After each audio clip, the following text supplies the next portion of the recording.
True Dungeon is a unique, immersive, role-playing, puzzle-solving combat adventure.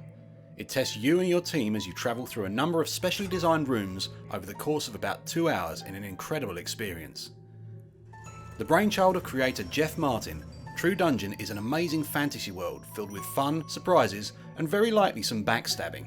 But this life-size created dungeon isn't easy to put together. Let's take a look at what goes into making True Dungeon.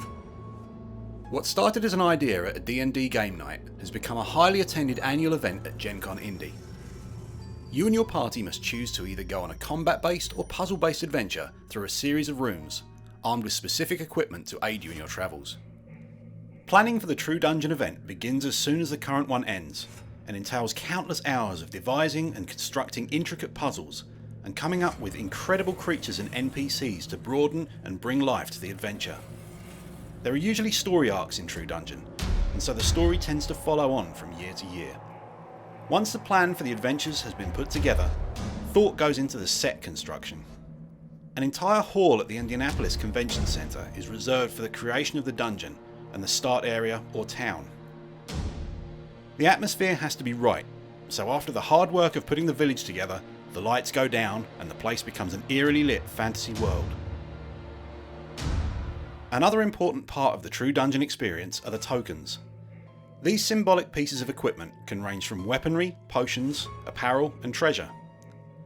Each year the True Dungeon team creates a set of common, uncommon, rare, and ultra rare tokens, as well as some extra special ones from time to time. As well as being an essential part of any True Dungeon adventure, these tokens have become extremely collectible, and with each year's new set coming out, the range of great items increases. Tokens can be used in the event from any previous year, so you can definitely gear yourself up with some great equipment. Sounds great. So how do you play? Well, once you get a ticket, and these sell out really quickly, you and your party of adventurers go to the staging area, where you choose your character class and receive your 10 complimentary tokens to get you started. Characters can be anything from a barbarian to a cleric, a wizard to a monk, and all have different skills and traits. Training is given in how to use combat or any specific skills that each class can use. We were lucky enough to speak with one of the organisers behind the scenes at True Dungeon, David Radke. He explained some of the steps of the adventure process from the 2014 scenarios, as well as how combat and skills work.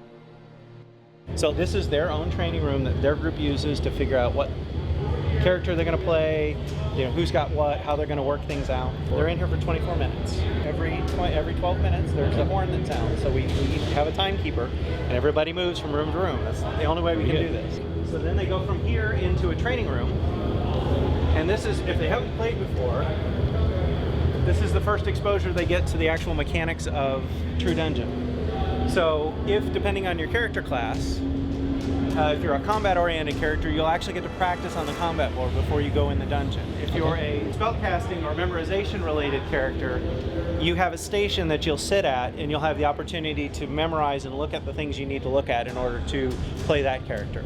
The bard memorizes runes, and some rooms can have a rune on the wall, and that might include what's going on in the room. And then the rogue practices on this rogue strap. So normally there would be a green light emanating from underneath this, and the idea would be you have two styluses, one thick, one thin. If you're playing hardcore, you use the thick one. If you're playing regular, you use the thin. And the idea would be that you place the stylus down on one end, and my hands are shaking, but you would move it through. If you touch the side, it completes the circuit, it turns the light behind it red, and you take damage. And then it automatically resets and you do it again. Once they finish it, they have a quandary.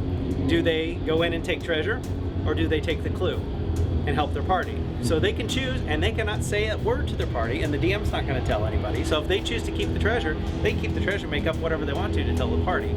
Or they can take the clue and help their party out, and it might help them solve the puzzle.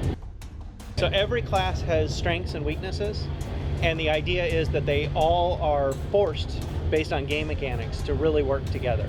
So a successful party is going to realize that, okay, the cleric is the healer, not really the person you want to put out in front, right? But may still be good for combat. And I think there's enough of an option. So if you don't want to do a memorization type of a character, which would be like a spellcaster or a cleric or a bard, then you can focus on a combat-oriented character, which would be your fighters and your barbarians and your paladins and things like that. Once everyone is ready, the players are taken to the first of several rooms in their travels throughout their adventure.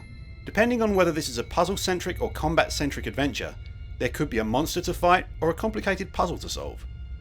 Players have only a certain amount of time in each room to complete the specific challenge, and during that time, they may use whatever equipment they have on their tokens to assist in their efforts. Player characters may occasionally die, and if so, they become ghosts. They will no longer be able to touch or interact with objects, although they can offer verbal assistance. The last room in an adventure often features a climactic battle or puzzle. Anything from an animatronic dragon to a very elaborate interactive set. The creators try to make this a difficult challenge, and not everyone survives, but for those who do, there is treasure in terms of tokens and a survivor badge. These adventures last around 2 hours and continue around the clock at the Gen Con event every year. True Dungeon has grown into an amazing event since its beginnings and continues to expand. If you get the chance, it's well worth a try. For more information, refer to the website at truedungeon.com.